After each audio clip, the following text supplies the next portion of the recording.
ఓం మహాగణాధిపతయే నమః. ఓం గురుభ్యో నమః. ఓం శ్రీమాత్రే నమః. పరమేశ్వర స్వరూపమైనటువంటి జ్యోతిష, వాస్తు మరియు ఇతర అనేకమైనటువంటి శాస్త్రములను మనకు అందించినటువంటి మహర్షులకి నమస్కారం. హయగ్రీవ హయగ్రీవ హయగ్రీవేతియో వదేత్ తస్య నిస్సరతే వాణి జన్హుకన్యా ప్రవాహవత్. అరుణాం కరుణాతరంగితాక్షీం ధృతపాశాంకుశపుష్పబాణచాపాం అనిమాదిభిరావృతాం మయూకైః అహమిత్యేవ విభావయే భవానీం. శ్రీమాత్రే నమః. ప్రేక్షకులకి ఆ లలితాంబిక అమ్మవారి యొక్క అనుగ్రహం పరిపూర్ణంగా కలగాలని మనస్ఫూర్తిగా కోరుకుంటూ మనం ఈరోజు చెప్పుకోబోయేటువంటి టాపిక్ ఏమిటి అంటే షష్టగ్రహ కూటమి. ఇది ఎప్పుడు ఏర్పడుతుంది, దీని ద్వారా ద్వాదశ లగ్నాల వాళ్ళకి, లగ్నం తెలియని వారి రాసుల వారికి ఎటువంటి ఫలితాలు జరగనున్నాయి, మరియు ఏ పరిహార మార్గం చేసుకుంటే ఎటువంటి ఇబ్బంది కలగకుండా ఉంటుంది అనే విషయాలు మనం ఇప్పుడు తెలుసుకుందాం. అయితే ఇందులో ఏ ఏ గ్రహాలు కలుస్తున్నాయి చూసుకున్నట్లయితే శని కర్మకారకుడు, రాహువు, శుక్రుడు, బుధుడు, రవి, చంద్రుడు. అయితే చంద్రుడు ఒక 2 రోజులు మాత్రం, అంటే 29వ తేదీ మార్చి నుంచి మార్చి రోజు షష్టగ్రహ కూటమి ఏర్పడుతుంది. ఒక 2 రోజులు మాత్రం చంద్రుడు అక్కడ ఉండి దాని తర్వాత వెళ్ళిపోతాడు. పంచగ్రహ కూటమి ఉంటుంది దాని తర్వాత. అది కరెక్ట్గా 29 మార్చి నుంచి 15 రోజులు 5 గ్రహాలు కలిసి ఉంటాయి. దాని తర్వాత ఒక్కొక్క గ్రహం వెళ్ళిపోతూ ఉంటుంది. రవి, దాని తర్వాత శుక్రుడు, అలా మారిపోతారు.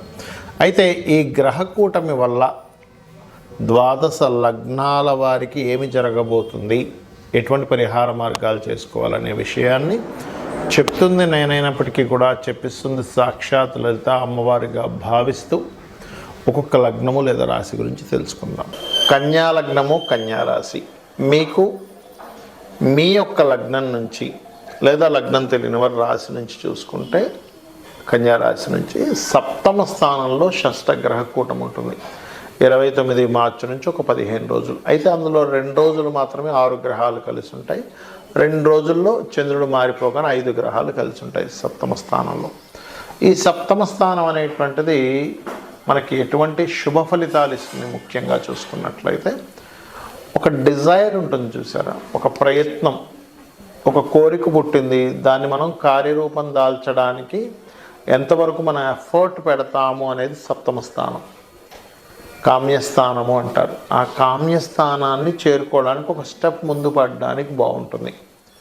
అందులో వివాహ జీవిత భాగస్వామి విషయం కావచ్చు, బిజినెస్ పార్ట్నర్స్ సంబంధించినవి కావచ్చు, సామాజికంగా కొంతమంది చూడండి ఒక్కొక్కసారి ఒక చిన్న పని, మంచి పని చేయగానే సమాజంలో పెద్ద గుర్తింపు వస్తుంది.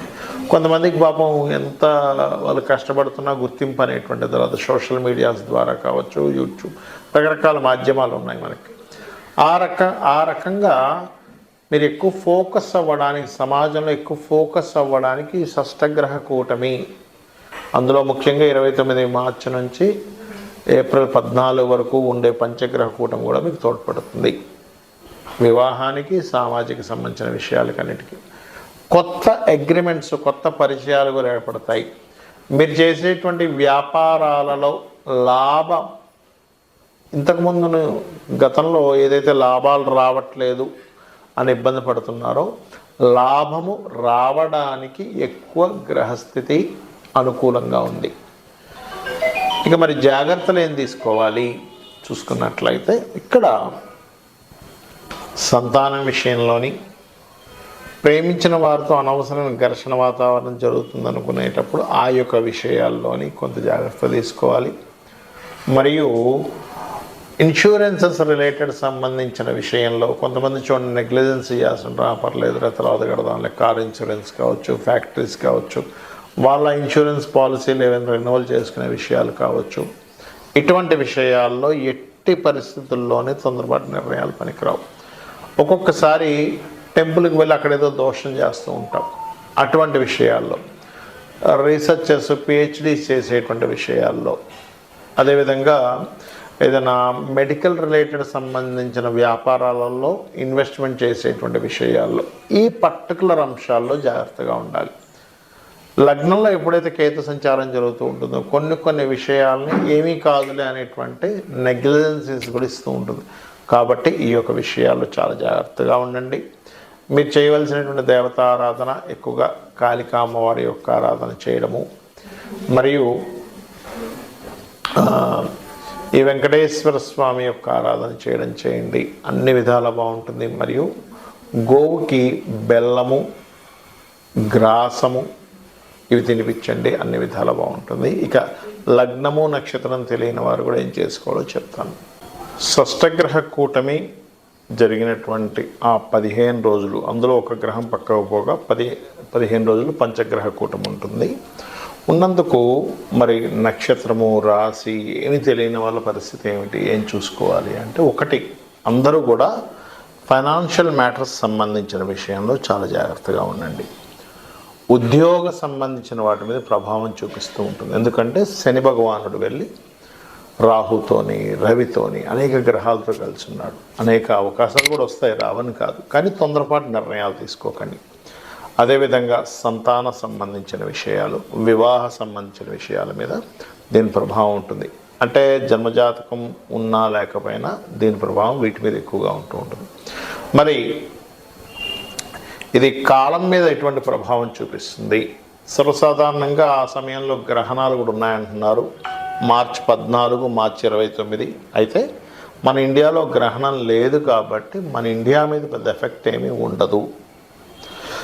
మార్చి 29 తర్వాత మనకి అక్కడి నుంచి మనకి సంవత్సరం కూడా, తెలుగు సంవత్సరం కూడా మారబోతుంది.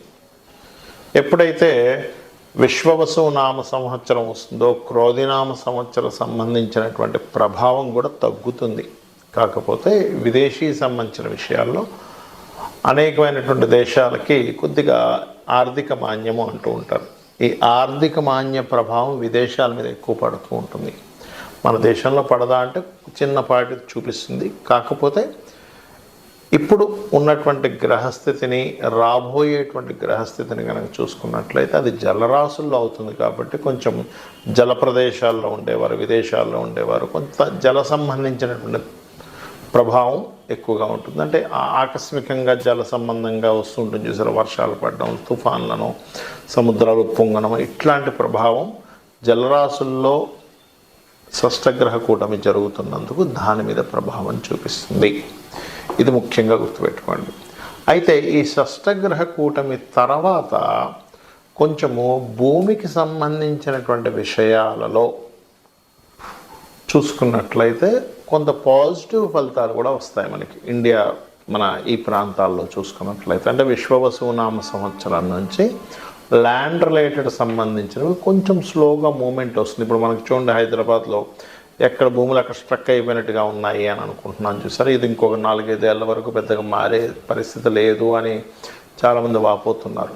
కాకపోతే ఎప్పుడైతే విశ్వవసునామ సంవత్సరం కనెక్ట్ అయ్యి కేతువు ఎప్పుడైతే మనకి సింహరాశిలోకి ఎంటర్ అవుతాడో అక్కడి నుంచి భూతత్వ రాశుల నుంచి కేతువు సింహరాశిలోకి ఎప్పుడైతే ఎంటర్ అయ్యాడో అదొక మంచి ఫలితం ఇస్తుంది. మరియు దీంతోపాటు రవి సూర్య భగవానుడు మీనరాశిలోనే ఉంటున్నాడు. ఎప్పుడైతే మీనరాశిలో అనేక గ్రహాలతో కలిసి ఉంటున్నాడో ఇది కూడా ఇచ్చే రిజల్ట్ ఏమిటి అంటే లా అండ్ ఆర్డర్ మీద గవర్నమెంట్ తీసుకునేటువంటి నిర్ణయాలు విశ్వవసునామ సంవత్సరంలో, అదేవిధంగా అనేకమైనటువంటి విషయాల్ని అంటే మన లాలో ఉన్నటువంటి అనేకమైన విషయాలు ప్రక్షాళన జరగడం, ఒక నిర్దిష్టమైనటువంటి కొన్ని రూల్స్ ప్రవేశపెట్టడం, గవర్నమెంట్ కొన్ని స్ట్రిక్ట్ రూల్స్ ప్రవేశపెట్టడం కూడా జరుగుతుంది. ఇక్కడ నాకు నక్షత్రము, గ్రహము అంటే ఏమీ తెలియదండి, నేనేం చేసుకోవాలి రెమెడీ అని చెప్పి అనుకునేటువంటి వారికి ఒకటే, మనకి గ్రహణాలు వచ్చినప్పుడు అంటే 14 మార్చి ఒకటి వస్తుంది, 29 మార్చి ఒకటి వస్తుంది. ఆ సమయంలో ఈ షష్టగ్రహ కూటమి ఉన్నప్పుడు ఉండే గ్రహణానికి కూడా చాలా పవర్ ఉంటుంది. కాబట్టి మీరు ఏ దేవతామూర్తిని ఆరాధన చేసుకున్నా ఆ దేవత యొక్క నామాన్ని గ్రహణ సమయంలో తలుచుకోండి, షష్టగ్రహ కూటమి ఉన్నప్పుడు. అదేవిధంగా మరొకటి ఏంటంటే లలితా సహస్రనామాలు నిత్యము లలిత చేసుకుంటూ ప్రాణాయామంతో కనుక లలిత అంటే ఓం శ్రీమాత, శ్రీ మహారాజ్ని, శ్రీమత్ సింహాసనేశ్వరి, మళ్ళీ మూసేసి చిదగ్నికుండ సంపుతాల చేసినట్లయితే మీ గ్రహస్థితి ఎలాగున్నా కూడా 100% అమ్మవారి అనుగ్రహంతో మీరు అప్పుల బాధల నుంచి, ఫైనాన్షియల్ క్రైసిస్ నుంచి, ఏ పనులు జరగకుండా ఆగిపోతున్నాయి అనుకోండి, ఆ పనులన్నీ ముందుకు కదలడం ఇవన్నీ కూడా జరుగుతాయి అమ్మవారి అనుగ్రహంతో. శ్రీమాత్రే నమః.